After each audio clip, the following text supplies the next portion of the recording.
wabarakatuh. Eh, Selamat pagi teman-teman dan selamat pagi Prof. Sumarni yang sudah pagi ini terlihat lebih segar dan lebih cantik. Eh, saya di sini berusaha untuk mencoba gitu membandingkan dua teori dari tokoh PAUD. Saya coba ya Prof karena kemarin tunjuk-tunjukan gitu terus saya duluan lah gitu. Coba, untuk mengupas atau lebih dalam lagi tentang teorinya Lev Vygotsky dan John Piaget. Sebenarnya dua orang ini tuh sudah sering saya dengar gitu ya namanya gitu, tapi memang pengupasan teori yang baru pertama ini saya baca, terus kayak profil segala macam itu baru ini saya baca dan belum paham karena jujur Prof belum banyak waktu untuk baca kemarin habis visitasi gitu kan lanjut ini tapi nggak apa-apa saya coba ya Prof. Nggih, nggak Maaf kalau apa-apa. ada kekurangan nanti ke Santai depan. saja. Nggih, monggo-monggo nggih. Bismillahirrahmanirrahim. Biografi Lev Vygotsky. Vygotsky lahir di kota Orsha pada tanggal 17 November 1996 dan wafat pada tanggal 11 Juni 1934. Keluarganya merupakan keturunan Yahudi dengan status sosial kelas menengah.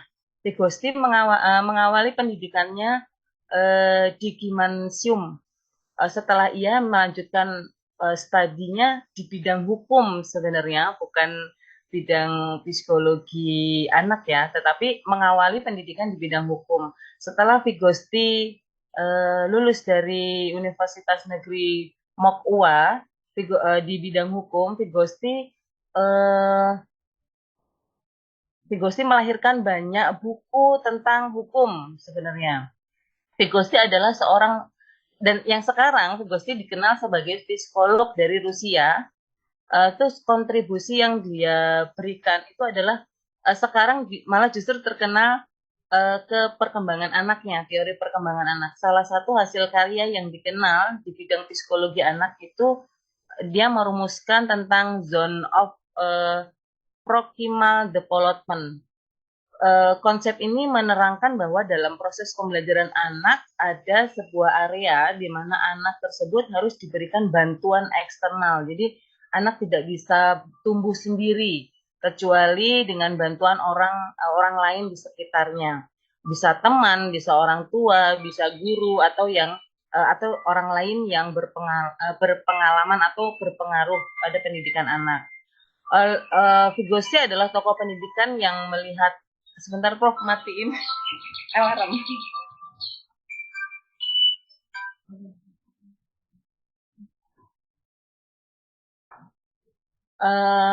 Vygotsky adalah tokoh pendidikan yang melihat bagaimana pembelajaran itu menjadi dipandang dari sisi sosial gitu. Jadi dia berangkat pendidikan atau psikologi anak itu dari tumbuh kembangnya sosial anak gitu ya. Perkembangan kognitif juga dia bahas, bahasa anak-anak juga dia bahas. Itu Vygotsky bilang bahwa perkembangan bahasa dan kognitif itu tidak akan berkembang atau justru akan berkembang melalui situasi sosial dan bahasa dan kognitif tidak berkembang apabila sosial anak itu hampa atau tidak ada pengaruh dari orang sekitar. Itu menurut Vygotsky. Vygotsky itu seorang psikolog berkebangsaan Rusia ya. Itu dia mengenal poin penting tentang pikiran anak ini lebih dari setengah abad. Lama juga ya. Kita baru beberapa tahun udah ngomong ahli PAUD ya. Pemikiran Vygotsky ini ada Vygotsky memiliki sebuah pemikiran filsafat mengenai manusia dan lingkungan. Ia meyakini bahwa manusia bukanlah hewan yang hanya bereaksi terhadap lingkungan. Manusia memiliki kemampuan untuk merubah lingkungan sesuai dengan keperluannya. Jadi yang merubah lingkungan manusia itu adalah manusia itu sendiri menurut Vygotsky begitu. Teori kontribusi sosial berkembang dari pemikiran tersebut. Teori ini menyatakan bahwa interaksi sosial adalah cara untuk membentuk kognitif anak. Vygotsky memiliki niat dalam pengembangan esensi dari serangkaian aktivitas yang berkenaan dengan lingkungan sekitar atau lingkungan sosial dan budaya. Kedua jenis lingkungan itu merupakan lingkungan yang dapat mempengaruhi konstruksi kondisi atau kognitif pada anak. Karena pemikiran Vygotsky mengenai manusia dan lingkungan juga disebut sebagai prekondisi sosiokultural. Teori belajar Vygotsky menghasilkan eh, kemampuan melakukan akomodasi atas revolusi sosiokultural pada teori belajar dan pembelajaran. Ia menggunakan bahwa ia mengemukakan bahwa pikiran seorang tidak memahami melalui isi pikirannya dalam kejiwaannya. Maksudnya gini, dia mengemukakan bahwa pikiran seseorang tidak dipahami melalui isi pikirannya dan kedalaman jiwanya, melainkan latar belakang sosial dan budayanya. Gitu. Jadi apa namanya, pikiran seseorang itu dipengaruhi oleh latar belakang, bukan kemampuan berpikir seseorang atau kognitif seseorang. Gitu. Jadi orang itu pintar, orang itu mengetahui segala hal itu bisa dilakukan dari latar belakang yang dia lakukan atau sejarah yang dia alami gitu. Itu mempengaruhi ya dipengaruhi oleh itu. Pemahaman ini hanya perlu diperoleh oleh oke. Kemampuan kognitif manusia itu dipengaruhi oleh sejarahnya atau budaya dan lingkungan sosialnya menurut Vygotsky seperti itu. Teori Vygotsky dapat diperhatikan yang makin besar ketika memasuki akhir abad ke-20. Teori belajar Vygotsky memberikan penekanan pada hakikat sosial, kultural dari pembelajaran Vygotsky. Dalam kegiatan pembelajarannya dikenal dengan scaffolding, yaitu pemberian dukungan kepada anak selama tahap-tahap awal pembelajaran. Menurut Vygotsky, anak lahir dengan fungsi mental yang relatif dasar, seperti kemampuan untuk memahami dunia luar dan memusatkan perhatian anak. Namun, anak-anak tidak banyak memiliki fungsi mental yang lebih tinggi, seperti ingatan gitu ya, atau kemampuan kognitifnya. Menurut Vygotsky, keterampilan-keterampilan dalam keberfungsian mental berkembang melalui interaksi sosial langsung. Gitu. Jadi semua kemampuan anak itu berawal dari kemampuan sosial yang dia terapkan pada lingkungan sekitar. Vygotsky membedakan antara actual development dan potensi development. Pada anak, actual development ditentukan pada seorang anak itu dapat melakukan sesuatu tanpa bantuan orang dewasa. Jadi mengukur kemampuan anak pada potensi yang dikatakan actual development dan potensi development, Vygotsky mengatakan kalau anak itu sudah tidak dibantu lagi oleh sekitar. Ya. Sedangkan potensi development membedakan apakah anak itu dapat melakukan sesuatu atau memecahkan masalah di bawah petunjuk orang dewasa atau kerjasama dengan orang sebaya. Lanjut, menurut Vygotsky, belajar adalah sebuah proses yang melibatkan dua elemen penting. Pertama, belajar merupakan proses secara biologi sebagai proses dasar. Yang kedua, proses secara psikososial sebagai proses yang lebih tinggi dan esensinya berkaitan dengan lingkungan sosial budaya. Munculnya perilaku seorang adalah karena intentioning kedua elemen tersebut. Jadi adanya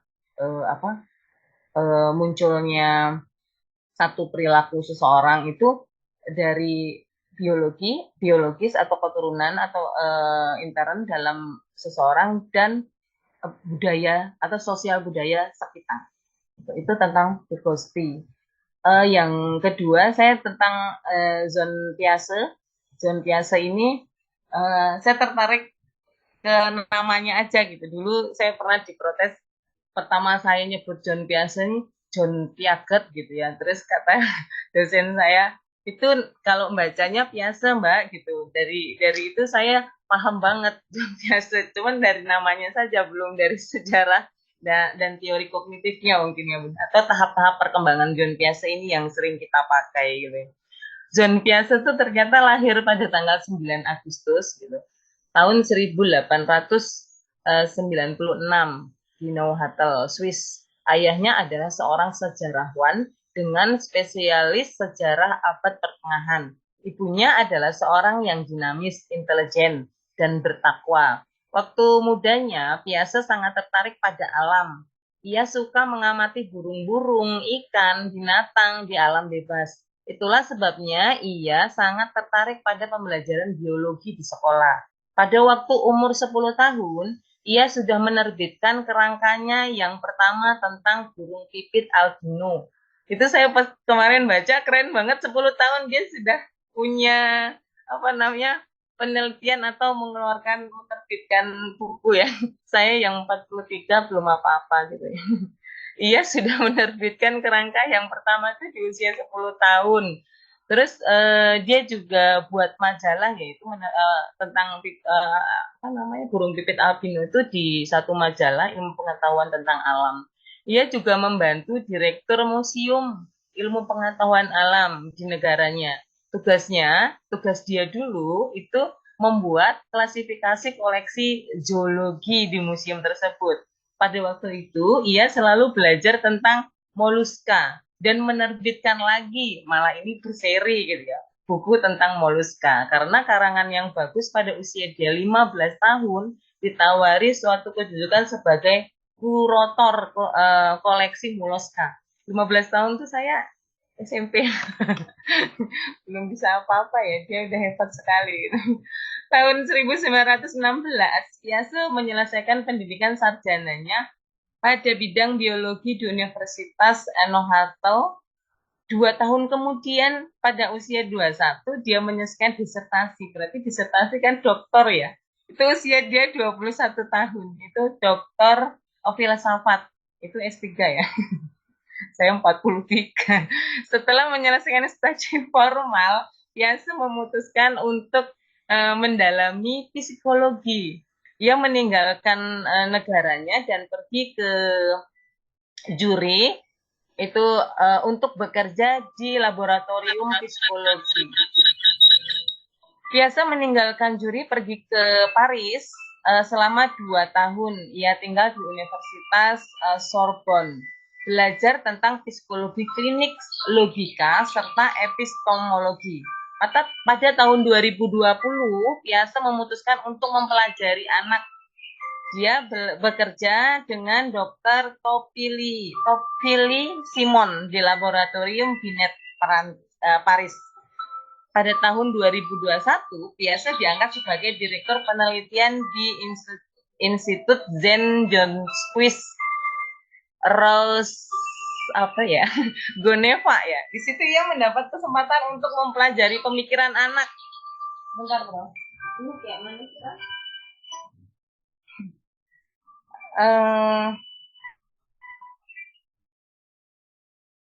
Oke.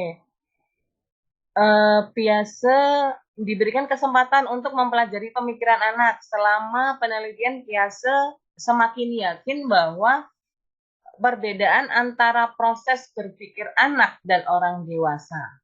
Jadi anak bukan hanya berpikir kurang efisien dari orang dewasa, melainkan berpikir secara berbeda dengan orang dewasa. Itulah sebabnya Piaget yakin bahwa ada tahap perkembangan kognitif yang berbeda dari anak hingga dewasa. Pada tahun 2025,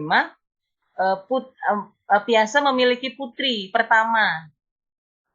Dia lahir menjadi babak baru bagi pemikiran Piaget, karena pada saat itu Piaget dan istri fokus pada mencermati perilaku anak, gitu ya. Jadi semakin dalam ia mempelajari psikologi anak itu dari lahirnya putri pertamanya. Pemikiran Piaget tentang pendidikan anak itu dengan konsep kecerdasan seperti halnya sistem biologi, membangun struktur.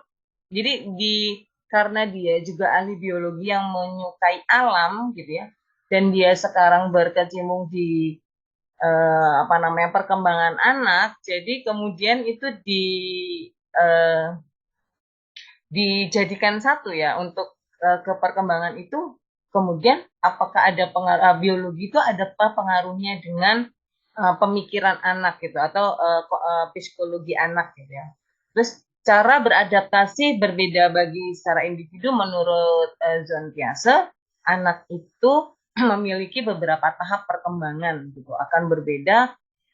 Menurut Piaget, jika diukur kemampuan anak dewasa dan anak-anak itu eh, kalau secara pengukuran biasa itu pemikirannya sama, namun caranya yang berbeda gitu. Jadi ada tahap-tahap menurutnya. Ada tahap sensori motorik kita di usia lahir sampai 2 tahun, ada tahap pro operasional di usia 2 sampai 7 tahun, ada tahap operasi konkret di usia 7 sampai 11 tahun dan tahap operasi formal di usia 11 sampai 15 tahun.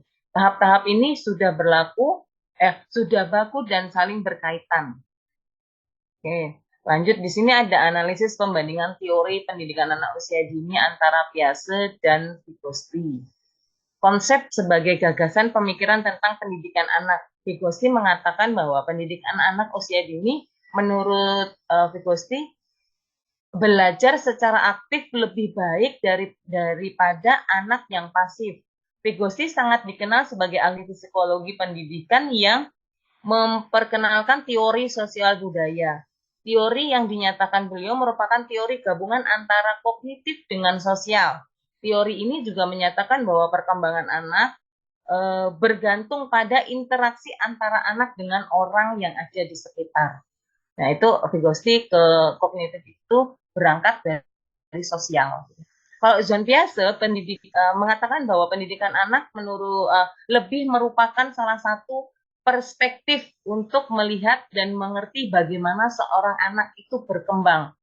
Mengapa ia mau belajar atau tidak mau belajar di sekolah, sehingga seorang pengajar dapat lebih membantu anak tersebut dalam proses belajar mengajar. Itu ke psikologi anaknya gitu, untuk kenapa dia mau atau tidak mau gitu. Tahap perkembangan anak menurut Vygotsky ada ada 4 dalam perkembangan. Yang pertama, anak masih perlu dibimbing oleh orang lain seperti guru, orang tua, dan orang sekitar, seperti contohnya memakai baju dan lain-lain. Yang kedua, anak mampu berinisiatif untuk mencoba sesuatu, misalnya jadi anak tuh dari bimbingan terus rasa ingin mencoba seperti dia memakai baju tadi gitu ya, meskipun dalam jangka waktu yang lama. Itu tahap kedua. Tahap ketiga, setelah dia diajarin, setelah dia mencoba gitu. Terus yang ketiga, dia mampu merespon. Merespon dalam arti di sini perintah dari orang lain atau orang sekitarnya, atau di sini khususnya orang tua. Misalnya bisakah kamu menggunakan pakaian sendiri gitu. Jadi dia mau melakukan itu dengan perintah. Tadinya kan dia diajarin, terus dia mencoba, terus ini diperintah, mau diperintah. Tahap keempat, dia melakukan tindakan secara spontan gitu ya, nggak usah diperintah lagi, terus dia sudah melakukan hal yang biasa dilakukan gitu ya. Misalnya juga di sini anak memakai baju secara berulang-ulang, dicopot, dipakai lagi gitu ya, dicoba lagi. Itu tahap perkembangan anak menurut Vygotsky. Kalau menurut Piaget itu juga memiliki 4 tahap. Yang pertama, sensori motorik perkembangan kognitif, yaitu perkembangan kognitif terjadi pada waktu bayi lahir sampai usia 2 tahun ketika bahasa masih absen seperti bayi belum memiliki fungsi simbolik. Yang kedua, tahap prooperasi. Tahap kedua ini dicirikan dengan adanya fungsi simbolik, yaitu penggunaan simbol atau tanda yang menyatakan atau menjelaskan suatu objek yang saat ini tidak berada bersama objek. Tentang usia itu di tahap kedua yaitu 2 sampai 7 tahun. Tahap ketiga, tahap operasi konkret. Tahap ketiga dirincikan anak sudah tidak lagi egosentris. Di sini pada usia 7 sampai 11 tahun. Tahap operasi formal dicirikan dengan seorang remaja sudah dapat berpikir logis, berpikir dengan memiliki teori formal berdasarkan profesi-profesi dan hipotesis. Usianya di sini 12 tahun ke atas. Iya benar. Iya, Prof. Posisi. Oh iya, provisi, bukan profesi ya. Provisi, provisi. Dan hipotesis, maaf, Prof. Selanjutnya, metode pembelajaran anak usia dini. Menurut ini, kalau udah, saya kemarin, maaf, maaf ini, tikus.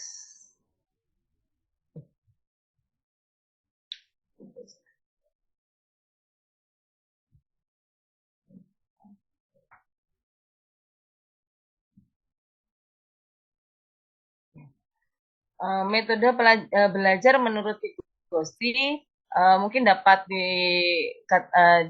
ini Journal of Proximal ya. Walaupun pertama Vygotsky dalam interaksi belajar mengajar mungkin dapat dijabarkan sebagai berikut.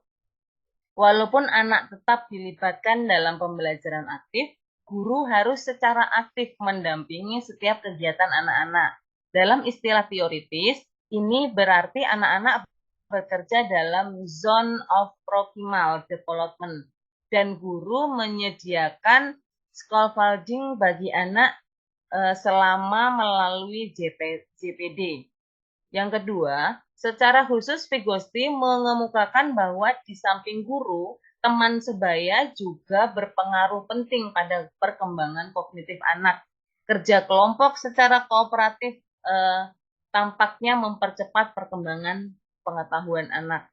Yang ketiga, gagasan tentang kelompok kerja kreatif ini diperluas menjadi pengajaran pribadi oleh teman sebaya, peer tutoring, yaitu seorang anak mengajari anak lainnya yang agak tertinggal dalam pelajaran.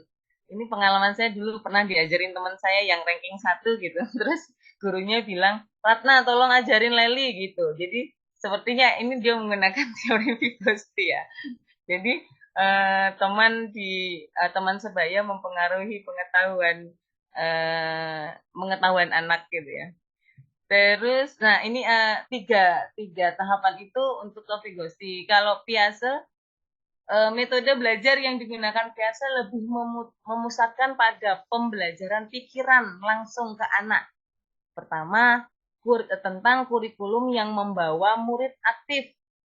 Jadi pemikiran Piaget untuk pembelajaran itu pusat pada kurikulum yang akan digunakan gitu. Jadi buku atau buku ajar yang akan diberikan kepada anak itu harus menyangkut ke seluruh proses perkembangan atau pertumbuhan anak, tetapi tidak perkembangan murid ya atau anak, metode dan juga lingkungan yang mempengaruhi hasilnya suatu pengajaran. Jadi kurikulum itu mempengaruhi hasil, mempengaruhi proses gitu ya. Terus kurikulum sendiri harus lebih fleksibel. Jadi sepertinya Piaget ini memusatkan pada perencanaan pembelajaran atau kurikulum yang digunakan guru gitu ya. Itu mempengaruhi perkembangan atau pertumbuhan pengetahuan anak. Terus tahap kedua yaitu versus kontinuitas. Meskipun Piaget menjelaskan tahap-tahap perkembangan intelektual anak, namun perlu dimengerti bahwa perkembangan sendiri dipandang sebagai satu proses yang kontinu, mengenal ciri tahap-tahap penting untuk membantu agar proses perkembangan terus berjalan dan cocok, tetapi tidak boleh dimutlakkan. Jadi continue dan apa sih Bun kalau yang berubah-ubah itu tidak tetap ya. Maka yang diperlukan justru bagaimana membantu dan mengamati anak berkembang terus gitu.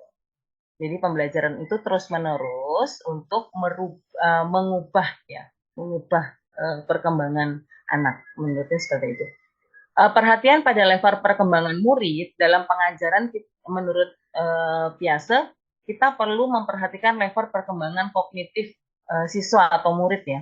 Kurikulum perlu diperhatikan hal ini supaya pengajaran dapat efektif. Itu menurut Piase. Penyusunan bahwa bahan dalam metode perlu disesuaikan dengan level pemikiran murid. Sepertinya sekarang masih digunakan itu teori Piase, di mana kurikulum kita setiap ganti Menteri Pendidikan ganti juga kurikulumnya gitu ya, sistem kurikulum itu 4 tahun sekali. Itu yang nanti saya ingin tanyakan kepada Prof, tapi di luar tentang teori anak gitu. Kenapa sih kurikulum harus berubahnya sesuai dengan bergantinya Menteri Pendidikan gitu? Apakah kurikulum itu sesuai dengan pemikiran Menteri Pendidikan atau disesuaikan dengan kebutuhan perkembangan pendidikan di Indonesia itu sendiri gitu. Karena sangat-sangat terganggu pembelajaran dengan perubahan kurikulum yang segitu cepat sebenarnya gitu. Kalau zaman dulu itu nggak cepat ya Bu, apa namanya perubahan kurikulum. Jadi kita enak gitu lah. Jadi sekarang tuh 4 tahun sekali berubah, kita aja udah berganti kurikulum berapa kali gitu, dan itu perlu pembelajaran atau perlu guru TK tuh perlu ini loh Bun, pelatihan dengan bayar mahal untuk memahami kurikulum itu. Kurikulum itu belum dipahami, udah ganti kurikulum baru gitu. Jadi ini gurunya nggak fokus pada perkembangan anak, malah fokus pada belajar kurikulum. Nanti saya pengen fokus tanya itu ke Prof sebenarnya, itu ke Menteri Pendidikan nggak ini ya Prof, nggak sampai ya Prof. Oke, lanjut ke lingkungan pendidikan. Menurut Vygotsky, teori belajar merupakan salah satu teori belajar sosial, sehingga sangat sesuai dengan modal pembelajaran kooperatif. Karena dalam model pembelajaran kooperatif terjadi interaksi sosial, yaitu interaksi antara siswa dan antara siswa dengan guru dalam usaha menemukan konsep-konsep dan pemecahan. Kalau saya tidak salah, Vygotsky itu nanti sekarang ini yang kita pakai mungkin ke Merdeka Belajar itu ya. Jadi anak-anak tuh nggak hanya mendengarkan gitu, tapi anak-anak juga berinteraksi dengan anak lain dan guru. Sepertinya nanti larinya ke kontribusinya ini kayaknya ke teori Merdeka Belajar, tapi nggak tahu, nanti kita bahas atau kita tanya dengan Prof. Marni ya. Kalau John Piaget itu sebenarnya lebih menekankan untuk bentuk sekolah dan bentuk kelas dan personal. Setiap murid dapat belajar sendiri dan aktif membentuk pengetahuan sendiri. Dalam model ini, setiap murid dapat berkembang sendiri menurut kecerdasan dan keadaannya. Guru pun dapat membantu murid secara pribadi. Model kelas yang seperti ini juga bisa diterapkan dalam kelas yang lebih besar. Menurut Kase, model diskusi kelas dan kelompok dapat diterapkan dalam kelas besar. Ini gambar Piaget dan Vygotsky. Ngelihat orangnya ya Prof, ilmunya banyak banget. Dalam teori Piaget maupun Vygotsky dikemukakan bahwa interaksi sosial memegang peranan penting dalam perkembangan kognitif seseorang. Jadi keduanya kurang lebih mengatakan bahwa interaksi sosial mempengaruhi perkembangan pengetahuan atau kognitif anak. Keberadaan dua teori ini tentunya dianggap berpengaruh walaupun memiliki perbedaan yang cukup jelas. Pada zaman di mana kedua teori ini berkembang di kalangan psikolog, Piaget dan Vygotsky mengeklaim bahwa teori yang mereka miliki masih berdiri masing-masing. Sampai akhirnya penelitian terkini menemukan bahwa teori-teori tersebut tidak sepenuhnya bertolak belakang, tetapi bisa saling melengkapi. Dan ini perbedaan konkretnya. Perbedaan konkret teori Piaget mengungkapkan bahwa seorang dapat belajar secara mandiri, sedangkan Vygotsky berpendapat bahwa seseorang tidak bisa luput dari interaksi sosial. Adanya keterlibatan seseorang itu membuat bahasa dan kognitif anak berkembang. Piaget mengatakan bahwa kemampuan kognitif seseorang berkembang sesuai dengan usia. Kalau Piaget mengatakan bahwa perkembangan kognitif seseorang diperoleh dari keterlibatan dalam masyarakat. Itu perbedaannya.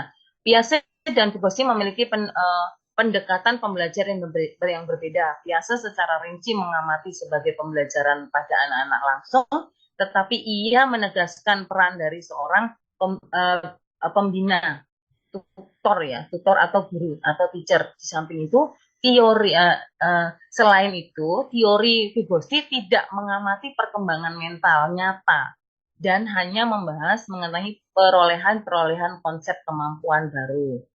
Vygotsky yakin dengan adanya bantuan dari orang lain atau dampingan, tugas-tugas tersebut dapat dilaksanakan. Sedangkan Piaget tidak menyarankan apapun mengenai permasalahan itu. Maka dari itu, teori Vygotsky sangat cocok apabila diterapkan ke dalam strategi pengajaran. Di sisi lain, teori Piaget memberikan pilihan pada seorang individu untuk menjalani dan mempelajari sesuatu secara mandiri tanpa adanya ketergantungan dari pihak lain. Gitu. Jadi perbedaannya yang satu sosial, yang satu individu. Mungkin itu, Prof. Maaf ketidaklengkapan atau hanya sebatas secuil keterangan. Kita bisa belajar lagi lebih banyak dengan membaca dan bertanya dengan Prof mungkin ya. Saya akhiri, mohon maaf apabila ada kesalahan. Saya akhiri, wassalamualaikum warahmatullahi wabarakatuh. Waalaikumsalam warahmatullahi wabarakatuh. Monggo dari Mbak Ibu itu.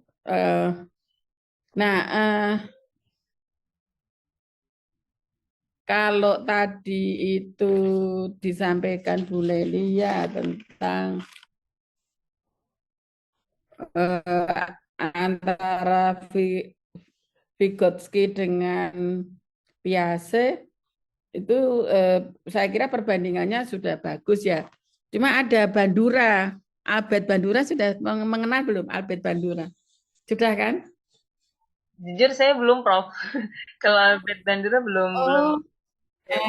Setelah ini harus Albert Bandura ya, tentang apa itu pembelajaran observasi kalau nggak salah. No, pembelajaran sosial. Oh, sama dengan teori Vygotsky mungkin ya, Prof. Nah, itu yang saya mau bedain ya, Prof ya. Ayo, teman-teman. Ya. Ayo kita kupas Bandura. Albert Bandura itu yang punya penguatan 4 macam penguatan itu loh. Penguatan, jadi anak itu akan meniru sehingga pembelajaran modeling itu ya uswatun hasanah itu loh.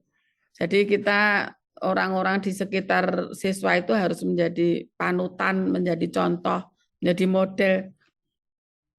Jujur saya juga banyak meniru para dosen saya di UNJ seperti Profesor Nung Muhajir, Profesor Imam Banadib, ya Profesor Partini itu banyak saya juga ya. Ya meniru dalam arti pemikirannya itu banyak kita ikuti itu ya. Nah, Bandura itu justru juga yang banyak menjadi apa ya pembaharu dari sistem pendidikan kita ya. Jadi penguatan termasuk ada 4 hal. Yang pertama itu modeling, yang kedua itu penguatan pengalaman gitu ya. Jadi kalau anak itu punya pengalaman yang menyenangkan, dia akan mengulang lagi belajar di berikutnya dengan guru itu, dengan pelajaran itu. Tetapi kalau punya pengalaman yang menyakitkan, maka akan menutup hatinya untuk mau belajar lagi. Sehingga kalau hatinya sudah tertutup, maka pemikirannya juga ikut tertutup. Seperti itu loh. Itu ya. Jadi penguatan pengalaman, ada 4 penguatan itu, reinforcement. Coba nanti dilihat ya. Saya itu sudah pernah, salah satu teori yang saya gunakan untuk disertasi saya sebenarnya juga Albert Bandura. Saya penguatan modal sosial ya, kalau saya itu bagaimana pendidikan itu berbasis pada penguatan modal sosial. Nah, jadi agar siswa itu tidak menjadi terasing di kelasnya sendiri itu. Jadi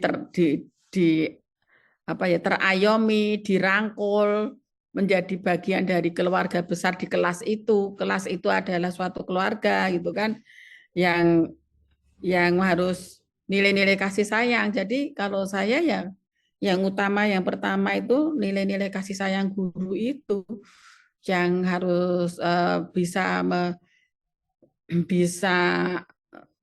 tidak bisa menggantikan, tetapi yang mungkin istilahnya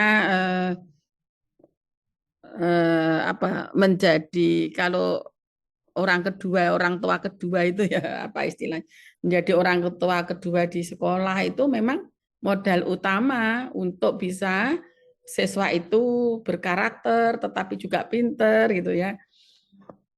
Nah, mungkin beda yang cukup konseptual ya yang boleh ya antara Vygotsky dengan Piaget ini, beda yang cukup konseptualnya di mana ya, mungkin yang sosial tadi ya.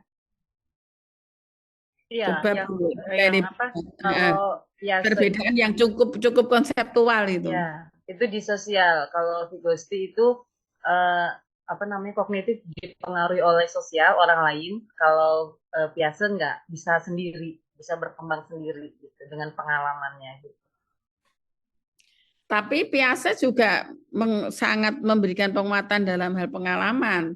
Dan pengalaman itu dicapai melalui dunia sosialnya juga sebenarnya ya. Iya sih. Cuma kalau Vygotsky itu kan dia ada scaffolding. Scaffolding itu tahu nggak Bu Leli? Scaffolding itu kan tangga. Jadi orang-orang di sekitarnya itu harus menjadi tangga bagi anak itu untuk bisa mencapai kemampuan tertinggi. Ya.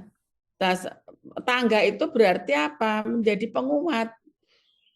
Dia dapat dari keluarga, misalnya tangga itu sampai lima tangga. Misalnya ya, yang paling dasar itu tangga yang diperoleh dari keluarganya, kedua yang diperoleh dari gurunya, ketiga tangga yang dari teman-temannya. Itu tangga itu semua adalah tangga yang positif, tangga yang memang betul-betul untuk membangun, untuk mengembangkan potensi yang dimiliki anak. Scaffolding itu kan tangga, toh Bu. Itu yang tidak dimiliki oleh Piaget. Gitu. Piaget tidak menguraikan scaffolding itu kan Piaget nggak punya, atau Bu Leli. Jadi nggak pakai scaffolding gitu, iya benar. Dia individu. Iya. Pribadi. Bagus lagi kalau dibandingkan dengan Albert Bandura. Kalau Vygotsky, karena Vygotsky itu sangat mementingkan peran Orang lingkungan lain. sosial. Itu. Ayo Mbak Atik, Bandura ya besok. Ada peer apa tadi? Peer tutorial itu. Peer tutorial itu kan dari teman sebaya, itulah tangga. Jadi kemudian nanti diuji mana tangga yang paling kuat. Apakah dari teman sebaya, apakah dari orang tua, itu tergantung dari kekuatan masing-masing lingkungan membentuk anak. Jadi anak itu kan jadi rebutan. Kekuatan mana yang paling berpengaruh itu saling berebut. Kalau orang tua lemah, ya anak hanya misalnya dikasih hal-hal yang sifatnya materi, kemudian kurang aspek batinnya itu kurang, maka aspek batinnya akan direbut oleh teman sebaya. Nah, kalau masih lumayan kalau guru bisa menjadi orang tua kedua dari anak. Maka sebenarnya kalau teori-teori pembelajaran itu betul-betul dibaca menjadi inspirasi bagi semua guru, itu sebenarnya sangat dahsyat loh. Tapi sayangnya kok kita semua itu ya membaca hanya di pikiran gitu ya, nggak juga embedded ke jiwa kita gitu ya. Sebenarnya kalau pendidik sejati itu harus embedded. Jadi kalau pendidikan itu adalah keluhuran budi, ya kita juga harus mengutamakan keluhuran budi gitu ya. Nah, kalau para pendidik itu mengaku sudah sangat, ilmunya sudah sangat tinggi, tetapi nggak embedded itu sekali lagi embedded itu bahwa ilmu pendidikan itu merasuk ke jiwa raganya gitu ya. Itu sangat paket komplit gitu ya. Jadi paket komplit gitu. Sehingga ya menghargai orang gitu ya. Walaupun mengkritik ya kritikannya tidak banyak menyakitkan orang gitu ya. Nah itu ya Bu Leli ya mungkin ya karena Ibu kan sudah baca cukup intensif, itu saya hanya menerjemahkan apa yang dibaca Bu Leli tentang scaffolding itu, tentang tangga itu tadi ya. Mungkin kalau Piaget kan Piaget itu lebih ke bagaimana pemikiran itu dikaitkan dengan indera sensual anak, indera apa ya, indera ya, sensual betul ya, bukan seksual, sensual.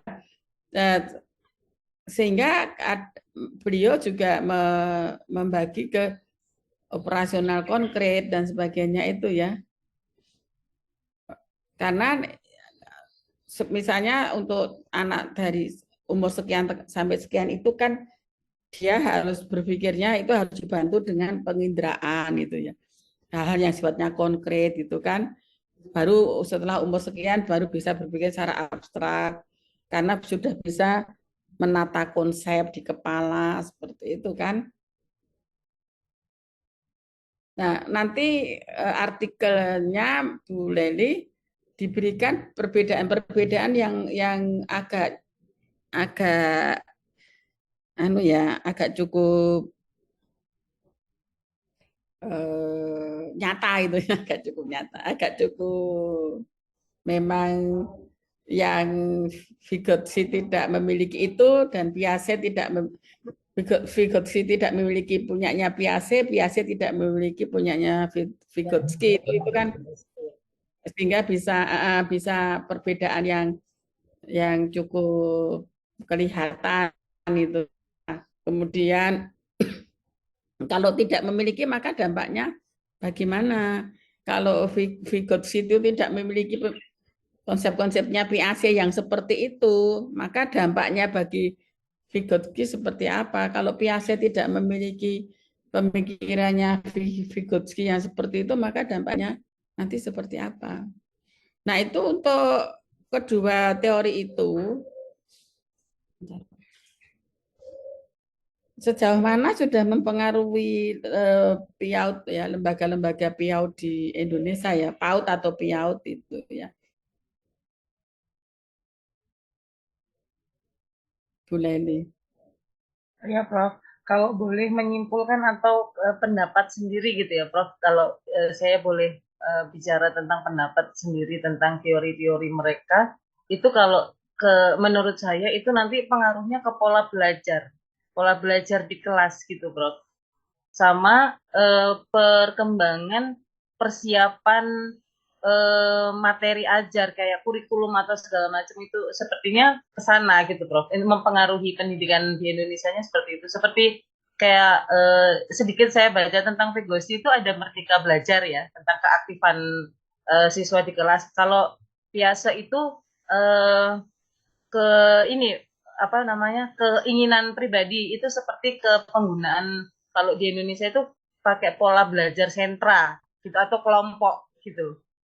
Jadi saya baca sedikit tadi tentang pengembangan apa namanya kognitif anak itu dipengaruhi oleh pemikirannya sendiri atau dengan kelas besar itu dengan kelompok gitu. Mungkin ke anak usia dini nanti ke pola belajar di kelas sih digunakannya ke sana gitu Prof. Itu menurut sedikit pengetahuan saya Prof. Atau bacanya baru sedikit gitu. Tapi nanti kalau memang harus ada perbedaan dan iya Prof kalau memang apa namanya menyimpulkan dua teori yang memang harus efeknya ke teori ini seperti apa, teori Vygotsky atau Piaget seperti apa, apakah itu dengan kesimpulan si saya sendiri gitu atau penulis sendiri atau dari orang lain, Prof?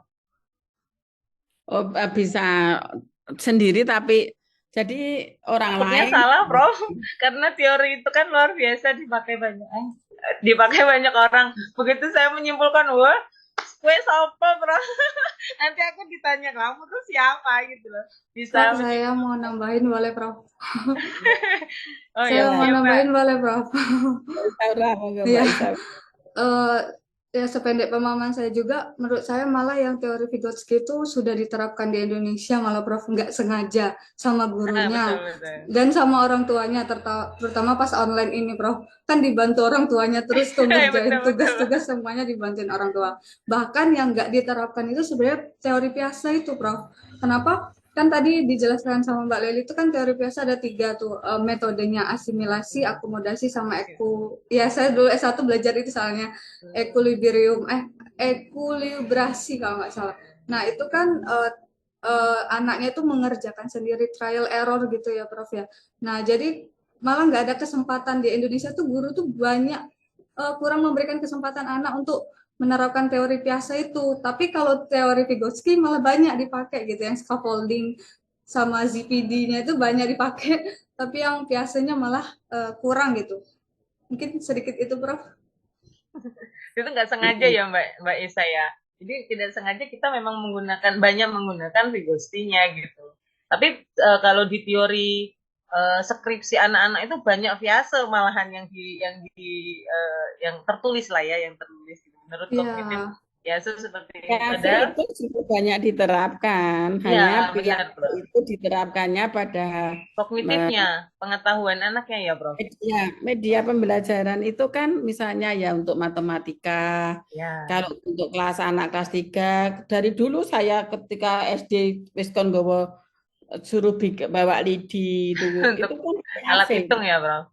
Iya, itu biasa itu. Karena berpikir konkret, anak masih berpikir konkret. Sampai sekarang juga permainan-permainan itu juga banyak yang menggunakan teori Piaget tentang bahwa anak umur sekian itu masih baru bisa berpikir konkret.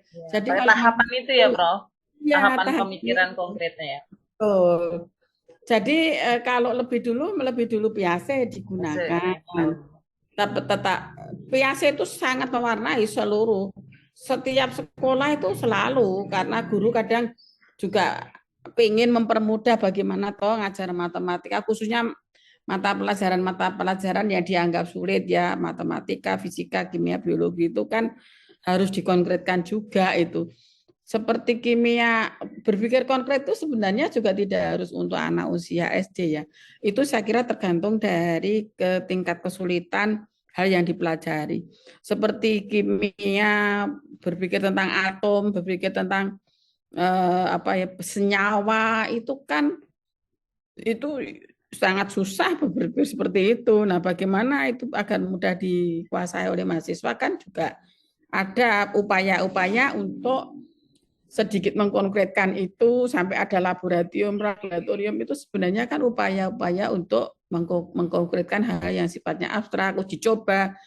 Nah, maka sekarang itu kita banyak dikenalkan dengan problem based learning, project based learning itu sebenarnya juga banyak mengadopsi teorinya Piaget, bahwa kita ingin memberikan pengalaman-pengalaman nyata mahasiswa, karena learning by doing, learning by doing atau learning to do, learning to be, bukan saja learning to know, itu kan juga sebenarnya UNESCO juga sudah menggunakan teori Piaget, bagaimana belajar melalui melakukan ya, karena lebih awet kalau siswa itu bisa melakukan uji coba sendiri, itu lebih awet karena mereka terus langsung menstrukturisasi ilmu pengetahuan langsung. Bahkan pengalaman-pengalaman yang heboh seperti Ibu tadi, kan saya dulu salah menyebut nama Piaget, saya sebut Piaget. Lah, seperti itu yang dikehendaki oleh Piaget sebenarnya. Iya, belajar dari kesalahan itu seumur hidup akan tertanam gitu. Nah, jadi misalnya guru ingin mengenalkan tiga jenis akar, siswa suruh bawa saja akar. Ayo, yang ini bawa akar ini, suruh nunjukin ini, diteliti ini perbedaan akar serabut, akar tunggang, akar apalagi itu bedanya apa. Jadi mereka menemukan ilmu pengetahuan sendiri, itu sangat dasar. karena susah lupa learning by doing. Susah lupa. Tetap lah itu kalau dipadukan dengan scaffolding itu sangat bagus karena kita semua ikut ambil bagian dalam mensuplai objek kajian belajar. Jadi sebenarnya guru yang baik itu guru yang bisa mensuplai objek kajian belajar ke hadapan siswa, ke depan kelas, objek kajian belajar, sehingga objek kajian belajar itu dipelajari sendiri oleh siswa. Itu nanti yang akan membekas seumur hidup. Saya dulu pernah kok diminta guru saya membedakan akar tunggang, akar serabut, dan akar apa yang satu. Itu saya betul-betul langsung pegang akarnya. Nah, terus membuat ciri-cirinya itu menulis sendiri di kertas, menulis sendiri itu akan tertanam di ingatannya. Tetapi itulah scaffolding-nya itu adalah bagaimana kita semua ini mampu menyajikan objek kajian belajar yang baik, mampu membuat klarifikasi atas hasil teman-teman anak secara baik. Gitu. Ini saya ini sedang memberikan klarifikasi kepada kalian juga itu ya. Jadi sebenarnya Piaget juga sudah sangat berpengaruh. Nah, kalau pengaruhnya Vygotsky itu kan karena dia punya kurikulum fleksibel sehingga kurikulum yang Merdeka Belajar ini sebenarnya sedikit banyak itu sadar nggak sadar pemerintah sebenarnya itu ada unsur dari konsepnya Vygotsky ya dalam hal kurikulum bahwa kurikulum itu kurikulum hidup bukan hanya kurikulum yang ditulis di buku. Kurikulum bukan hanya ini ya, bukan hanya buku tapi kurikulum itu hidup gitu ya. Kurikulum itu ada pada manusia juga gitu, ada pada guru juga, ada pada teman-temannya juga gitu kan. Lingkungan itu adalah kurikulum dalam arti besar gitu kan. Nah, sehingga kalau kurikulum berarti industri itu sebenarnya juga bisa menjadi bagian dari kurikulum loh. Kurikulum kalau itu prodinya manajemen pendidikan misalnya, itu mestinya dia harus datang ke industri gitu kan, bagaimana industri itu memanage industrinya gitu kan. Kemarin kami juga ingin menerjunkan para mahasiswa kami untuk PKL atau PPL itu yang manajemen itu ke Thailand biar mendapatkan ilmu bagaimana di sana koperasi berkembang pesat, memanage bagaimana di sana itu yayasan itu bisa menaungi sekian ratus sekolah. Jadi kurikulum itu tidak hanya berupa buku dan tidak hanya di ruang kelas. Itu yang penting. Kurikulum itu justru bisa memberikan bekal bagi anak kalau anak itu dimasukkan ke dunia nyata. Itu kan maunya Pak Menteri seperti itu. Nah, sehingga kurikulum Merdeka itu harapannya Pak Menteri kan nanti lama-kelamaan belajar di kelas itu hanya 50%, yang 50% biarlah praktek di mana-mana atau belajar ilmu-ilmu yang lain gitu kan. Nah, yang kemudian menyanggah dari kurikulum Merdeka Belajar itu nanti kompetensi prodinya akan kabur kan gitu karena mata kuliahnya tidak banyak diberikan karena atau diberikan tetapi sudah ketumpuk dengan ilmu-ilmu yang lain. Jangan-jangan ilmu-ilmu yang lain itu justru nanti akan mengaburkan kompetensi prodinya kan gitu kan. Nah ini memang ya masih debatable ya, tetapi ya mau nggak mau siap nggak siap kita kan harus melaksanakan kurikulum Merdeka Belajar itu. Tetapi juga sisi betulnya dari kurikulum Merdeka Belajar adalah bahwa masyarakat itu zaman itu sudah berubah, zaman itu sudah berkembang cukup dahsyat sehingga banyak sekali bidang-bidang baru yang itu harus cukup diupdate bagi anak agar tidak kompetensinya tidak out of date itu apa? Tertinggal ya Bu. Ketinggalan zaman. Saya kira itu saya itu mau membuka acara mungkin maksudnya iya ya yang S3 itu mungkin sudah saya sampaikan belum ya. S3 PAI ada acara. Padahal belum lama ini juga ada acara waktu saya wisuda itu. Saya Iya juga kemarin ya. Kita ikut ya, Bro. Kita datang betul di Zoom. datang. Ini ada lagi sekarang ini. Iya. Silakan nanti bisa ikut juga. Prof, sedikit ya Prof tentang pemikiran konkret yang sekarang anak PAUD itu lagi pakai juga loh Prof, karena sekarang guru TK itu harus mengkonkretkan pemikiran anak, kayak misalnya mengenalkan guru PAUD itu harus bawa kayak paku, jarum yang sesuai dengan bentuk satu. Udahnya nanti anak itu suruh cari di sekitar sekolah yang bentuknya sama dengan paku, jarum dan satu itu apa gitu. Nah, itu PR buat buat bu guru sekarang gitu mengembangkan itu. Kayak 2, bu guru gambar bebek. Nah, nanti anak dicari di sekitar yang kayak angka 2 itu apa aja gitu. Walaupun dahan rantingnya bentuknya angka 2 itu dijadikan contoh buat anak. Itu kan kayak 2 Bun gitu. Padahal menurut saya mana 2-nya gitu ya. Tapi menurut dia itu mirip 2 gitu. Nah, itu apakah itu menjadi satu teori menciptakan pemikiran konkret untuk anak ya, Prof? Sekarang kan Iya, harus begitu, itu nggak boleh. implementasi dari teorinya Piaget saya kira Nah, sadar iya, nggak sadar. ya mungkin ke sana ya, Prof. Ya, ya. Ya, Oke, Prof. Nanti ya. Memang maksud saya membandingkan. Kalau kita itu bisa membandingkan, itu akan mendalam dalam membaca. Tapi kalau hanya satu saja, itu nanti ya. kurang ini ya, kurang mengena. Yang Nah, lebih keren lagi, jadi kita tahu Prof, oh ternyata selama ini saya pakai teori beliau gitu. Oh, selama ini ternyata saya pakai teori gitu, nggak oh ini penemuan saya gitu kan kayak Prof. Ternyata waduh ada orang yang udah lebih dulu menemukan itu gitu ya, Prof. iya, maka kita itu kalau belajar banyak teori itu kan menurut Vygotsky tadi itu scaffolding bagi kita. Kita itu juga diberikan Penguatan ya, Prof. scaffolding. Ya. Scaffoldingnya itu adalah para penemu teori-teori terdahulu itu juga ikut mengangkat kita.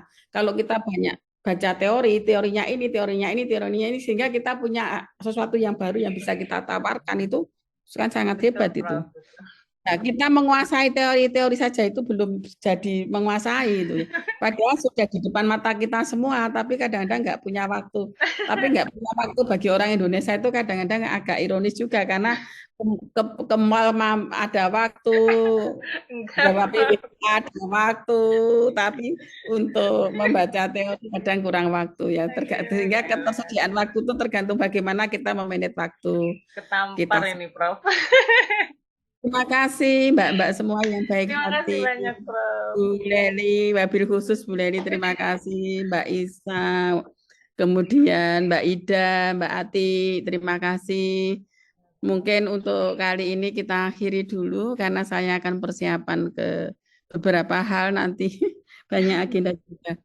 Terima kasih Sehat-sehat, semua. Prof. Terima kasih banyak untuk hari ini. Sama ya, amin juga. Semoga Mbak-mbak semua sehat selalu, diberikan lancaran, kemudahan dalam melaksanakan agenda-agendanya dan sukses penuh keberkahan. Amin ya rabbal alamin. Kita akhiri dengan sama-sama melafadzkan hamdalah. Alhamdulillah. Bu Ida, selamat jalan. Semoga lancar, selamat perjalanannya. Oleh-olehnya. Oleh-oleh katanya. Nggih, matur nuwun. Sama-sama, Prof. Terima kasih banyak. Izin nggih. Nggih, Prof. Assalamualaikum. Salam.